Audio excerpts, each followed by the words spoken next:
Bienvenue dans Le Débat. C'est un plaisir de vous retrouver pour cette nouvelle analyse. Avant d'entrer dans le vif du sujet aujourd'hui, je voudrais m'adresser particulièrement à nos auditeurs et aux apprenants qui préparent le DALF C1. Ah, excellente idée. C'est un sujet très exigeant aujourd'hui. Tout à fait. Donc, la méthode que je vous conseille, c'est de regarder ou d'écouter cette émission d'abord avec les sous-titres ou bien la transcription. Cela vous permet vraiment d'associer l'écrit à l'oral. Mhm. C'est crucial pour le vocabulaire technique. Exactement. Ensuite, écoutez une seconde fois sans aucune aide. Et enfin, prenez un cahier pour noter les expressions clés. Le vocabulaire écologique qu'on va utiliser est fondamental. Absolument, il faut le maîtriser. Bon, on passe au diagnostic. Allons-y, posons les faits froidement. En l'espace d'une seule année, l'humanité a extrait et consommé plus de 100 milliards de tonnes de matériaux provenant de la Terre. 100 milliards, c'est un chiffre qui donne le vertige honnêtement. C'est l'équivalent de raser le mont Everest et de le digérer encore et encore. Et notre modèle actuel, il fonctionne comme un adolescent qui aurait la carte de crédit illimitée de ses parents. Sauf que le plafond de la carte, il sera inévitablement atteint. Voilà, on est face à un gouffre mathématique. Si on maintient cette trajectoire d'extraction, il nous faudra l'équivalent de 2 planètes Terre d'ici 2050. 2 planètes entières pour subvenir à nos besoins. Ce qui nous amène à la question centrale de notre débat. Pouvons-nous réellement concilier cette croissance économique linéaire avec la réduction drastique de consommation que l'urgence climatique exige? C'est tout l'enjeu. Et je défendrai ici l'urgence absolue de passer à une économie circulaire. Je suis convaincue qu'une modification radicale de nos actions individuelles et collectives n'est pas seulement un idéal, mais une véritable faisabilité technique. Eh bien, je vais incarner aujourd'hui la voie du scepticisme. En tant que chercheur, je questionnerai rigoureusement la faisabilité de vos solutions. Parce que face aux réalités économiques et à l'influence démesurée des multinationales, l'idéalisme ne suffit pas. Le défi est lancé.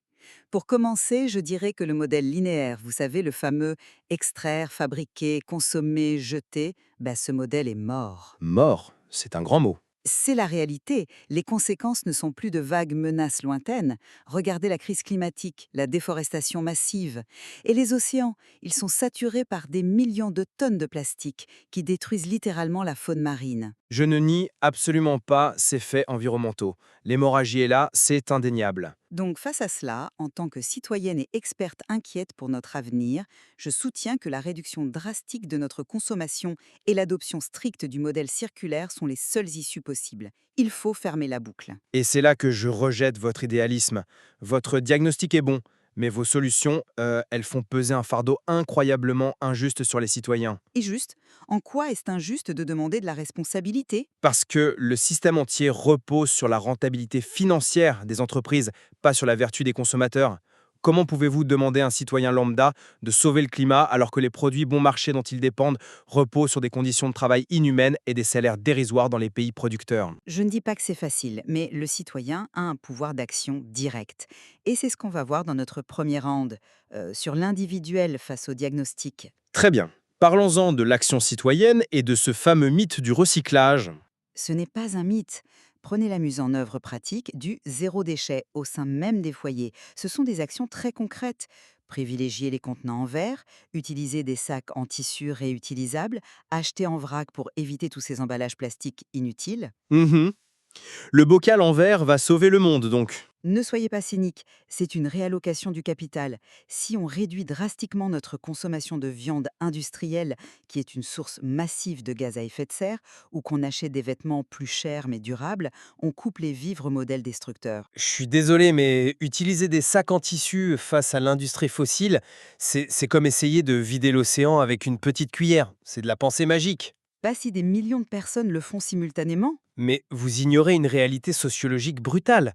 Ce pragmatisme économique que vous prônez, privilégier la qualité à la quantité, c'est un privilège de classe, là. Tout le monde ne peut pas se permettre d'acheter des vêtements éthiques plus chers. Je comprends l'argument financier, bien sûr. Les familles n'achètent pas de la fast fashion parce qu'elles détestent la planète. Elles le font parce que c'est la seule chose qui rentre dans leur budget à la fin du mois. C'est un point critique. Et c'est le moment idéal pour faire une petite pause analytique. Avant d'aller plus loin dans ce débat passionnant, si vous trouvez cette émission utile, n'hésitez pas à vous abonner et à la partager. Oui, on aimerait beaucoup avoir vos retours. Absolument. D'ailleurs, répondez-nous dans les commentaires. Pensez-vous que le zéro déchet à la maison est financièrement accessible à tous? Bonne question. Et profitez-en pour partager dans les commentaires les difficultés que vous rencontrez dans votre apprentissage du français. On vous lira avec attention. Merci à tous. Alors, passons à notre deuxième round, sur le collectif. Vous parlez du budget des familles, mais il faut analyser techniquement le passage de l'économie linéaire à l'économie circulaire. C'est-à-dire? L'optimisation des ressources. Exactement. Le cœur du problème, c'est l'obsolescence à la fois matérielle et stylistique. Les objets cassés qu'on jette parce qu'on ne peut pas les ouvrir, les vêtements qui se démodent en 2 semaines. L'impact écologique du secteur textile est simplement désastreux. Là-dessus, nous sommes d'accord. Le textile est une aberration écologique. Mais il y a des solutions concrètes pour maximiser l'utilisation des ressources finies. Les repair cafés, par exemple. Cela prouve la faisabilité technique de réparer plutôt que de jeter. On redonne le pouvoir aux citoyens de lutter contre cette obsolescence. Encore une fois, c'est une belle initiative citoyenne. Mais je dois confronter cet idéalisme à la responsabilité morale des entreprises. Les entreprises suivent la demande. Non, elles fabriquent la demande. La fabrication de ces objets technologiques et de ces vêtements se fait au détriment des droits fondamentaux des travailleurs, uniquement pour générer un profit maximal. C'est pour ça qu'il faut changer de modèle. Mais comment voulez-vous que de petits ateliers de réparation le dimanche concurrencent les profits massifs générés par ce renouvellement constant? Le capitalisme exige un taux de rotation élevé. Et c'est précisément pour cette raison que je défends fermement le rôle du commerce équitable. Nous ne sommes pas impuissants. Le pouvoir des labels de certification comme Fairtrade ou Rainforest Alliance est réel. Vous pensez vraiment qu'un label sur une étiquette fait trembler une multinationale? Oui, parce que ces labels garantissent des conditions justes et imposent une transparence totale. Aujourd'hui, avec la pression des consommateurs, une entreprise qui ment sur ses pratiques fait face à un risque réputationnel énorme. Le risque de perdre ses clients l'oblige à s'adapter. Ou alors, elle adapte simplement son marketing. L'industrie de la certification, c'est souvent financé par les entreprises elles-mêmes. C'est l'essence du greenwashing. Pas avec des audits indépendants stricts. Même avec ça, l'éducation dès l'école, le tri sélectif, les labels éthiques, tout cela ne suffit absolument pas face aux émissions massives de l'industrie de consommation de masse. Ce qui nous amène, je pense, à notre troisième phase. Les politiques publiques et la macroéconomie. Je vous écoute. Je vous mets au défi sur l'échelle de vos solutions. Les labels et les sacs en tissu, c'est sympathique, mais on parle de sortir des énergies fossiles et d'endiguer la pollution plastique mondiale. L'action individuelle est mathématiquement insuffisante. Je suis d'accord qu'il faut lier cela aux politiques publiques. Le marché seul ne se régulera pas. L'État doit imposer des législations environnementales strictes pour réduire les émissions de CO2 des entreprises. Enfin, des mesures coercitives. Bien sûr, des taxes lourdes sur l'extraction de matières vierges et surtout des incitations fiscales indispensables. Il faut aider les particuliers à acquérir des véhicules électriques ou à installer des panneaux solaires chez eux. Ah, la fameuse voiture électrique, subventionnée par l'État. Mais est-ce vraiment de l'économie circulaire? Cela permet de sortir des énergies fossiles très polluantes. En déplaçant le problème, on réduit les émissions ici, mais on détruit des écosystèmes ailleurs pour extraire le lithium et le cobalt. Ce n'est pas circulaire, c'est juste de l'extractivisme vert. Ce n'est pas la même chose. Le pétrole qu'on brûle disparaît à jamais. Les métaux d'une batterie, une fois extraits, ils ne disparaissent pas. Ils deviennent une ressource qu'on peut recycler à l'infini grâce à l'hydrométallurgie. Si on arrive à les récupérer, et le recyclage demande une quantité d'énergie phénoménale. Mais d'ailleurs, cela soulève une question fondamentale pour notre audience. Allez-y. Chers auditeurs, répondez-nous dans les commentaires. À votre avis, les gouvernements doivent-ils taxer plus lourdement les entreprises polluantes ou plutôt subventionner les citoyens éco-responsables? C'est un excellent débat en soi. Le bâton, la carotte. Exactement. Et sans une législation contraignante qui limite carrément les volumes de production et les profits des multinationales, je maintiens que vos subventions écologiques ne feront qu'alimenter le système. C'est le moment de conclure notre échange, je crois. En synthèse, de mon côté, l'analyse démontre que l'économie circulaire est techniquement la solution. Une solution parmi d'autres, peut-être? La meilleure.